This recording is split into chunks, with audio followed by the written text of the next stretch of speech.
You must be Nancy. I'm so pleased you're here. I'm Jane. I know you've come to visit my stepmom, but I'd love it if you could pop by whenever you get the chance. Oh, we'll have such fun. Let's play a game. Sure, Jane. What would you like to play? Let's play this card game I found in your room. Actually, it's Bridget's room. It used to be her room. She died like 300 years ago. You can see a painting of her in the Great Hall. She's the one with the telescope. Okay, so you have to match up a pair of constellations. I made all the matches in 40 tries. Try to beat my record.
You beat my score! Felicitations! That was fun, but I'd like to ask you some questions. Sure, what do you want to know?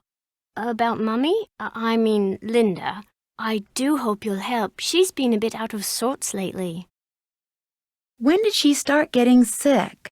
I was playing in Mummy's room when she wasn't there, and when I looked up, there was a lady, all dressed in black, putting something on Mummy's nightstand. Did you recognize the woman?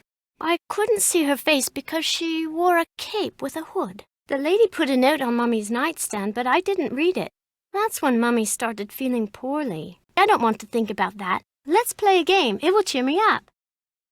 Sure. What would you like to play? Look inside the chest over there and pick a game.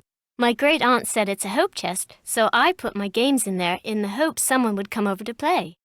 We can play bull, constellation match, petroglyph punch, skull and bones, and I also have a jigsaw puzzle. You sure have a lot of games. I love games. I want to make computer games when I grow up. Can I try the jigsaw puzzle?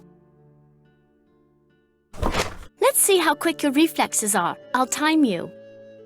On your mark, get set, go!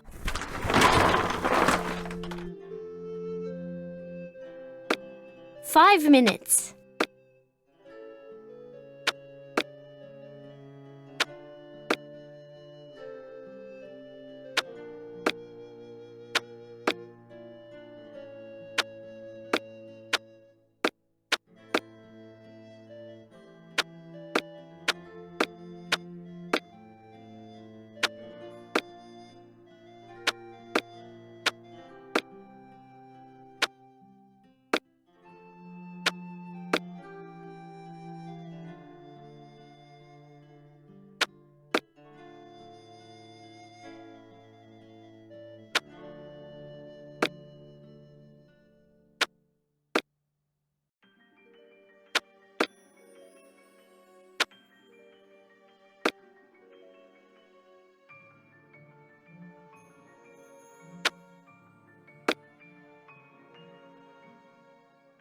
Four minutes.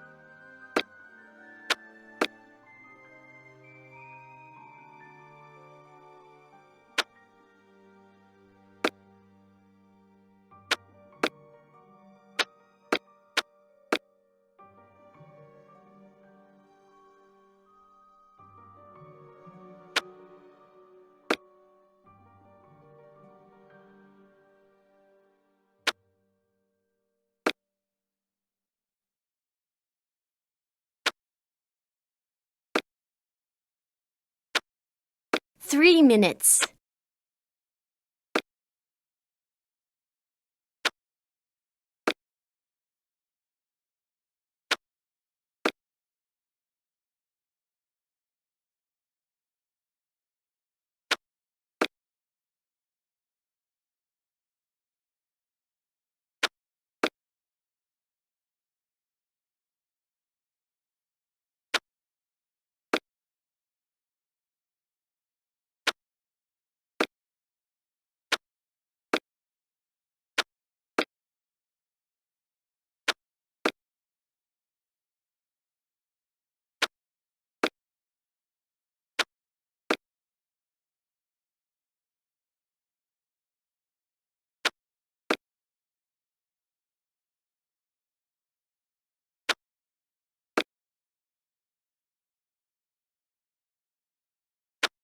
Two minutes.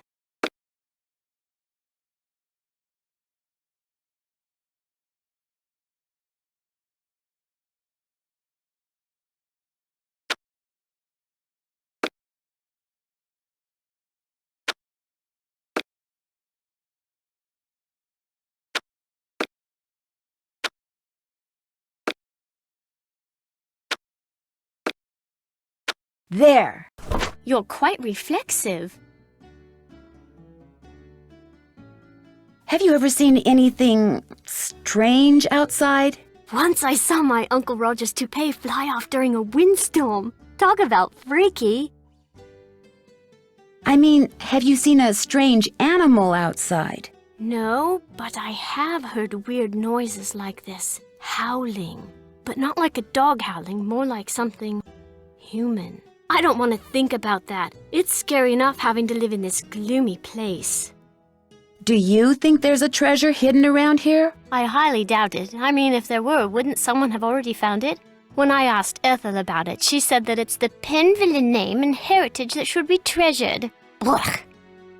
Do you know what the password is for the computer in the library? Yes, but I won't tell. Not unless you beat me at Skull and Bones. My friend Hugo bought this for me. It's like Go Fish, but you have to collect 3 of a kind of weird things like zombies and ghosts. You go first. Do you have any spiders? Nada. Would you happen to have any ghosts? Go dig. Do you have any witches? Sorry. Do you have any coffins? Afraid not. Do you have any skulls? Nada. Do you have any coffins? You're going to have to go dig. Do you have any bones? Go dig. Any haunted houses? All yours. Any bats? Afraid not. Do you have any tombstones? Here you go. Do you have any tombstones? Go dig. Any haunted houses? Go dig. Do you have any coffins? Here you go. Do you have any coffins? Sorry. I got a match. Would you happen to have any ghosts? You're going to have to go dig. Do you have any spiders? Here you go. I got a match. Do you have any witches? Dig. Tombstones? All yours. A match? You're doing great. Any bones? All yours. You got a match. Good for you. Any bats? Afraid not. Do you have any coffins? Dig. Any bats? You're going to have to go dig. You got a match. Good for you. Do you have any zombies? Here you go. That's a match. Do you have any witches? Go dig. I got a match. Any haunted houses? Get out your shovel. A match? You're doing great. Do you have any coffins? Go dig. That's a match. Any bats? I win. You won. Good job. Okay, the password for my grandfather's computer is on his coat of arms, plain as day. The lady in black you saw in Linda's room, did she look like anyone you know? Like I said before, I couldn't really see her face, but she was kind of dressed like the lady in the Great Hall. Which lady? Eleanor. I know it sounds weird, that's why I didn't want to tell anyone. It's too creepy. Sometimes wonder if I just dreamed it all up. Mrs. Drake is always saying I have a rampant imagination. I should get going. Ta-ta!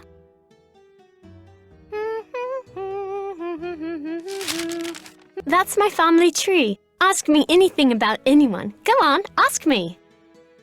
Tell me about Randolph. Randolph the Red, so named for his bright red hair, was considered a hero at the Battle of Poitiers. For his heroism, King Edward III awarded him with the lands in the region called Penvelin. That's how we got our name. Odo, that's an odd name. Yeah, he isn't very exciting really, like farming and cows. His son Milo is much more interesting. What about Milo? Milo inherited not only his grandfather's red hair, but his military prowess. Milo was instrumental in the siege of Caen and was awarded even more lands by Henry V. And Hugo?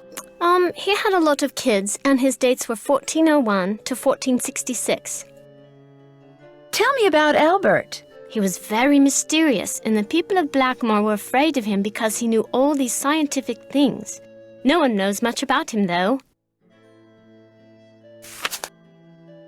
Tell me about Edmund. He was into cows. He did a lot of breeding of cows and sheep and got some kind of award from the king. Who was Charles? Charles was a famous judge and wrote very important books on law.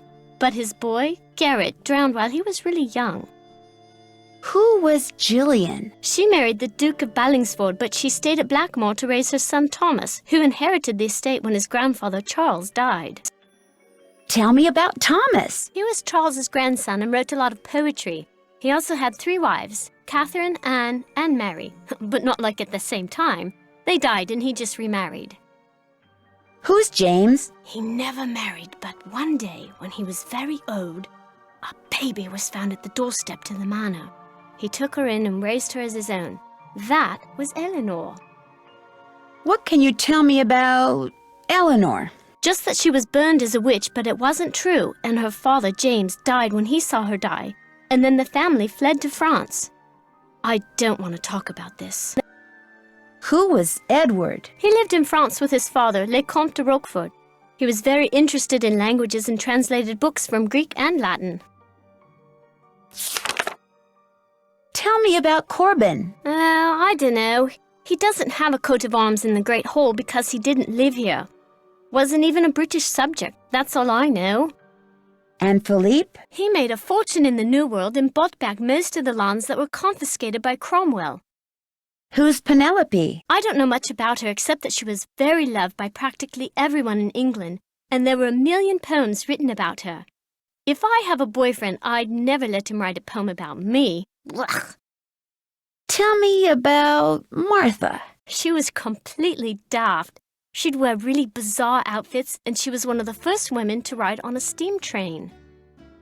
Tell me about Brigitte, the one born in 1759. She never married and was bonkers for astronomy. She adopted her sister's son, Richard, who later got killed at Waterloo. Tell me about Richard. He died in Waterloo fighting against Napoleon. Tell me about Edward, the one from the 19th century. He was a big explorer and went all over the world. He wasn't very close with his son, who was also an explorer. They'd only see each other by chance in weird remote places like Samarkand and Walla Walla. Who was William? He was an explorer just like his father. He was kind of a whiner, so I heard. Who was John, the one who was born in 1873? He was this huge naturalist and did a lot of exploration in the Amazon. I think there's a plant named after him. Or maybe a monkey, I forget. Who was Malachi? He was a doctor of medicine and did a lot of research on icky skin diseases. Happily, I'm blessed with perfect skin. Who was Alan? He was my grandfather, but I didn't know him because he died when I was little. I guess he was nice.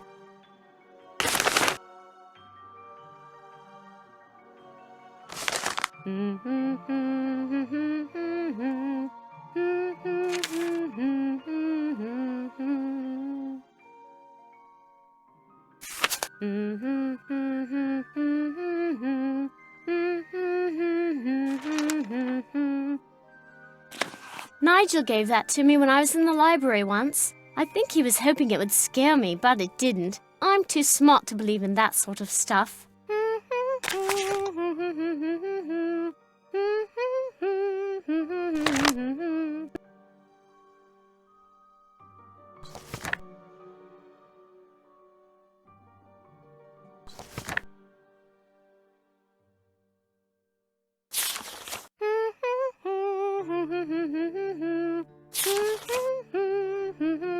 This phone number just might come in handy.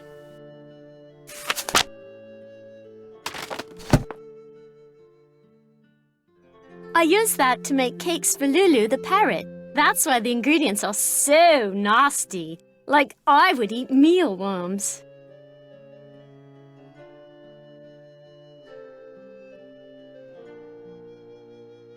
Who's this? That's my mum, my real mum. She's an opera singer. It's not like she's famous or anything, but she does live in Paris. What is this book? Don't know really. Ethel gave it to me. She said it belonged to my grandfather. Do you think Brady Armstrong is cute?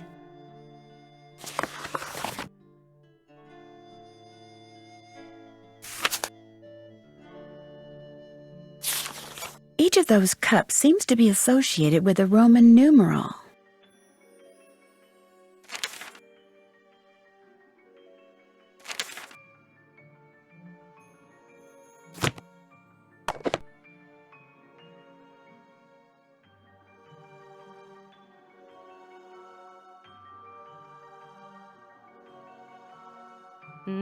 That was written by Charles Penvillin way back in like the 1500s.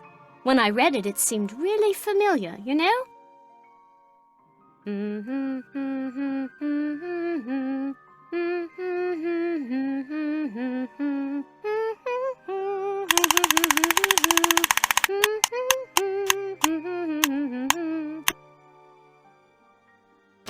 You had a guinea pig? Yes, but it died.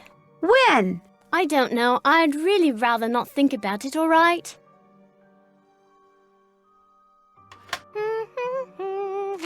Looks like you're learning some interesting stuff. Bet you wouldn't say that if you were the one who had to learn it.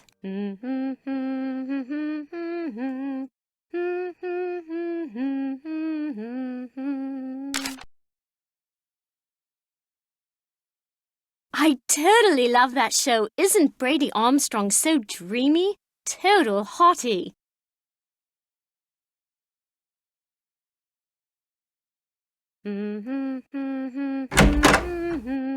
Oh, you startled me. You must be Nancy. I'm Jane's tutor, Ethel.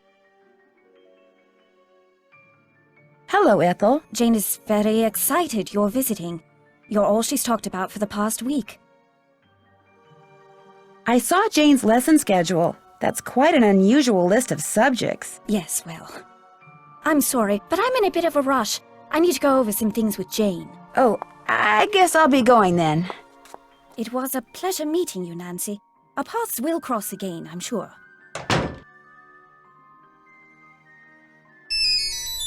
There goes my cell phone. Hello? Hi, Nancy. It's Mrs. Petroff. How is everything? Have you seen Linda yet? Literally speaking, no, but I did talk to her. Not that she told me anything. I'm just about at my wit's end. I've never known her to act like this. The last doctor that examined her said that aside from a little dry skin, which is not unusual for her, she was perfectly fine. Maybe she's just unhappy here. I don't know why. I mean, she absolutely adores Hugh. She was thrilled when they got married and couldn't wait to start a new life with him and his daughter there in England. Something has changed her. Something in that house. Hugh is just as bewildered and upset by her behavior as I am. Please get to the bottom of this, Nancy. You're our last hope. Where is Hugh? He was called to Rome. As a diplomat, he's always being called out of the country without warning and without any say in the matter. He'd much rather be there with Linda, although what? it's just that Hugh said it hasn't been very easy for him to talk to her lately. Whenever he calls, which is at least once a day, Linda always seems to fly off the handle for no reason, which doesn't make sense. Linda has always been extremely level-headed and even-tempered. She never gets angry.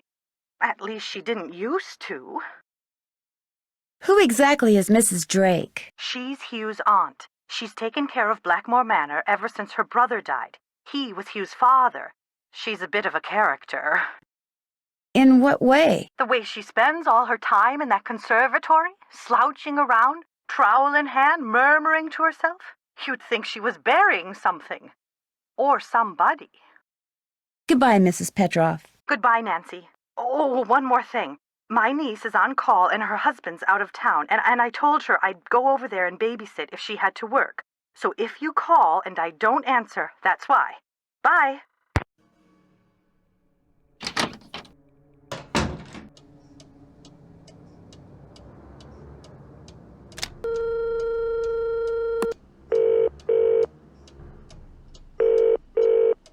Boar's Head Pub, this is Tommy. Hi, this is Nancy Drew. I'm supposed to call you if I want some food. Right. Nancy Drew, out at the old Blackmoor Manor, are you? You must be Hank Marvin up there. Pity about your kitchen, but we'll fix you up for some Bex and Posh. Just tell me what you'd like.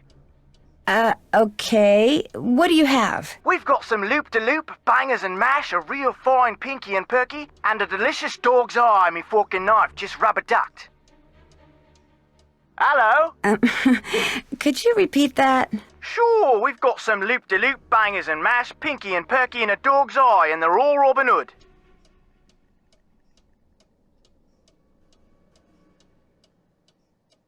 I'd like some pinky and perky, please. Good choice.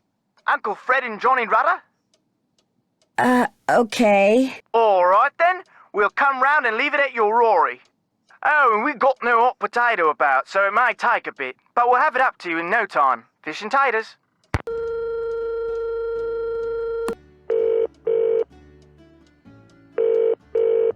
Hugh Penvillin here. Hello, Mr. Penvillin. This is Nancy Drew. I'm the one who's visiting Linda. You know, from the United States, across the pond. Yes, of course. Are you at Blackmoor? Yes, I am, and I've talked to Linda. Good for you, because frankly, that's something I've been quite unable to do lately. These temper tantrums of hers make rational discourse well nigh impossible. She gets angry for no reason? Absolutely none. We'll be talking on the phone about the weather or Jane's lessons or something equally innocuous, and suddenly she'll be bellowing at me and slamming the phone down. There must be something that sets her off. Everything sets her off.